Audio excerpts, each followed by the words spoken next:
নমস্কার বন্ধুরা, আজ আমি বানাবো থোড় ভাজা। প্রথমেই জানা দরকার থোড়ের উপকারিতা। আমি থোড়গুলোকে ঠিক এইভাবে কেটে কেটে নিয়েছি সরু সরু করে। এর মধ্যে যে রোয়াগুলো ছিল সেগুলো কিন্তু আমি হাতের সাহায্যে আমি কিন্তু এগুলো সব ফেলে দিয়েছি, পরিষ্কার করে কেটে ধুয়ে রেখে দিয়েছি। এর উপকারিতা হলো থোড় যারা খায় তাদের কিন্তু, যাদের অতিরিক্ত এটা কিন্তু ফাইবার, এর মধ্যে প্রচুর পরিমাণে ফাইবার রয়েছে, অ্যান্টিঅক্সিডেন্ট। আর এছাড়া যাদের কোষ্ঠকাঠিন্য রয়েছে তাদের জন্য কিন্তু এই থোড় খুবই উপকারী। যাদের অ্যাসিডিটি প্রচুর পরিমাণে হয় তাদের অ্যাসিডিটি নিয়ন্ত্রণে রাখে।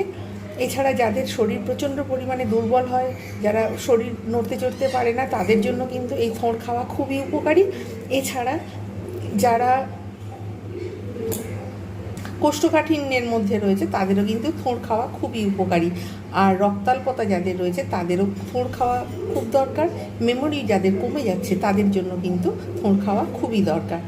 আর যাদের মনে হচ্ছে অতিরিক্ত ফ্যাট হয়ে যাচ্ছে তাদের কিন্তু ওজন নিয়ন্ত্রণ করার জন্য থোড়ের রস যদি ডেলি 1 থেকে 2 চামচ করে খায় তাদের কিন্তু খুবই কাজ দেবে। তাহলে এবার রেসিপিটা শুরু করি। থোড় ভাজা, থোড়ের বিভিন্ন রকম রেসিপি রয়েছে, আজকের আমি বানাবো থোড় ভাজা। আমি এখানে নিয়েছি চিনি, এখানে পরিমাণ মতো পেঁয়াজ নিয়েছি, বেশি দেবো না যেহেতু গরমকাল, একটু বেশি দিলে ভালো হয় কিন্তু গরমকাল অতিরিক্ত মশলা ব্যবহার না করাই ভালো। এখানে 5 ফোড়ন আর শুকনো লঙ্কা ফোড়ন দেবো। আর এখানে নিয়েছি নুন আর হলুদ। তাহলে রেসিপিটা এবারে সাদা তেলে স্টার্ট করব। কড়াতে দিয়ে দিয়েছি পরিমাণ মতো তেল, বেশি দেবো না, গরমকাল, যতটুকু না দিলে নয় ঠিক ততটুকুই আমি দিয়েছি। এবারে তেল গরম হয়ে গেছে, শুকনো লঙ্কা আর 5 ফোড়ন আমি দিয়ে দিলাম। এতে একটু ভাজা ভাজা মতো হবে। তারপর আমি এর মধ্যে দিয়ে দেবো পেঁয়াজ। ব্যাস, ভাজা ভাজা হয়ে গেছে, সুন্দর একটা স্মেল আসছে। এবারে পেঁয়াজ দিয়ে দেবো। পেঁয়াজটা দিয়ে আমি কিন্তু ভালোভাবে এটাকে ভাজবো। পেঁয়াজটা যখন লালচে লালচে মতো হবে ঠিক সেই সময় আমি কিন্তু থোড় দেবো, তার আগে না। এটা একটু ভালো করে লালচে করে আমি ভেজে নেব। থোড় যখন কাটবেন তখন কিন্তু রিং রিং করে কাটবে, আর ওর মধ্যে যে একটা সুতো মতো থাকে সেই সুতোগুলোকে কিন্তু ফেলে দিতে হয়।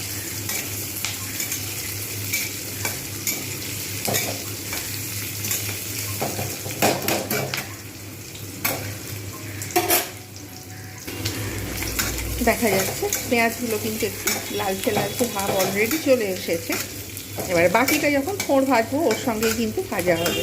আর যদি মনে হয় তাহলে কিন্তু আমি থোড় যদি না সিদ্ধ হয়, যেহেতু থোড়টা কচি রয়েছে, একটু বয়স্ক থোড় হলে তখন কিন্তু একটু জল দেওয়ার দরকার পড়ে। কচি থোড় রয়েছে, আঁচ কমিয়ে এবার আমি কিন্তু এর মধ্যে থোড়গুলো ঢেলে দেবো, আঁচ কমিয়ে ভাজবো।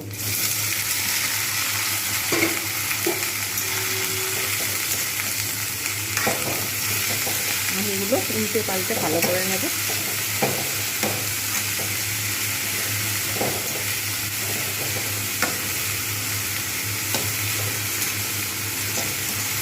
একটু ঢাকনা দিয়ে দেবো, তাহলে কিন্তু অটোমেটিক্যালি এর মধ্যে থেকে জল ছাড়তে শুরু করবে। এখন একটু ঢাকনা দেব।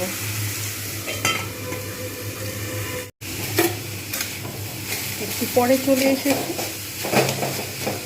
থোড়টা যেহেতু একদম টাটকা থোড় আর কচি ছিল, যার জন্য আমার বেশি কিছু জল দিতে হয়নি, না হলে কিন্তু একটু জল দিতে হতো। অটোমেটিক্যালি কিন্তু এখান থেকে জল ছাড়তে শুরু করে দিয়েছে।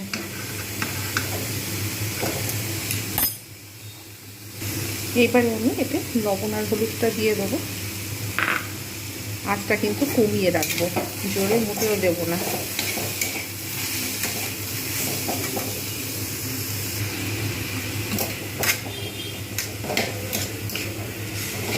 অটোমেটিক্যালি এটা কিন্তু ভাজা হবে। প্রায় 60% মতো এটা কিন্তু সিদ্ধ হয়ে গেছে। আমি কিন্তু একটু খুন্তির সাহায্যে আমি ঠিক এরকম করে একটু টুকরো টুকরো করে কেটে নেবো, যাতে থোড়টা একদম ছোট্ট ছোট্ট হয়ে যায়। এর মধ্যে যে রোয়াগুলো ছিল বা সুতোগুলো ছিল আমি সেগুলো কিন্তু ফেলে দিয়েছি সব। আর অটোমেটিক্যালি এটা কিন্তু নরম হয়ে গেছে।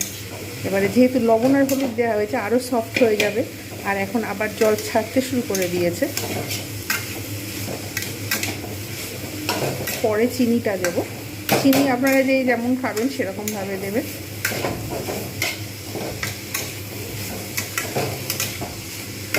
চিনি যদি একটু মনে করেন যে বেশি খাবেন তাহলে কিন্তু চিনি দিতে পারেন, আর যদি মনে করেন যে না দরকার নেই তাহলে দরকার নেই। আমি কিন্তু এটাকে 2 মিনিট ঢাকনা দিয়ে রাখছি। একদম পুরো হয়ে গেছে, পারফেক্ট সিদ্ধ, খুব সুন্দর হয়ে গেছে, একদম পুরো নরম। চেক করে নিয়েছি, আর কিচ্ছু করার দরকার নেই। এবার লাস্ট মোমেন্টে আমি একটুখানি জাস্ট চিনি দিয়ে দেবো, একটু মিষ্টি মিষ্টি। এই রেসিপিটা দারুণ লাগে।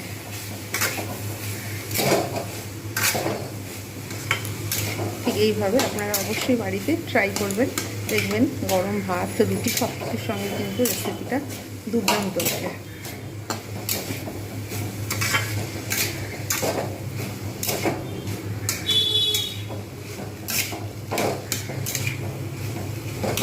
জাস্ট ঢাকনা দিয়ে রেখে দেবো, একটু স্ট্যান্ডিং টাইম দেবো, ব্যাস। তারপরে আমি সার্ভ করে দেখাবো কীরকম হয়েছে। একদম পুরো পারফেক্ট হয়েছে। থোড় ভাজা তৈরি হয়ে গেল। বাঙালিদের খুব একটা অথেন্টিক এবং পপুলার ডিশ থোড় ভাজা। আমি যেভাবে বানিয়েছি অবশ্যই এইভাবে বাড়িতে বানান এবং ট্রাই করুন, এবং একবার যদি বানিয়ে খান তাহলে কিন্তু বারে বারে খেতে ইচ্ছা করবে। এত সুন্দর রেসিপি, বাচ্চা থেকে বয়স্ক সবাই এই রেসিপিটা কিন্তু খুব পছন্দের রেসিপি। কেমন হয়েছে জানাতে ভুলবেন না। যারা যারা লাইক করছেন, কমেন্ট করছেন তাদের অসংখ্য ধন্যবাদ। যারা যারা ভিডিও দেখছেন তাদের অসংখ্য ধন্যবাদ। যারা যারা সাবস্ক্রাইব করেননি তারা নিত্য নতুন এইরকম ভিডিও পেতে অবশ্যই চ্যানেলটাকে সাবস্ক্রাইব করুন। প্রত্যেকের কাছে অনুরোধ রইল, টুইটার রয়েছে, ইনস্টাগ্রাম রয়েছে, ফেসবুক রয়েছে, ওখান থেকেও যারা দেখছে তাদের অসংখ্য ধন্যবাদ। আজকের মতো এতটুকু। ওয়ান্স এগেন আমার চ্যানেলটাকে প্লিজ সাবস্ক্রাইব করুন এই রকম নিত্য নতুন ভিডিও পেতে। আজকের মতো এতটুকু। Bye bye and take care.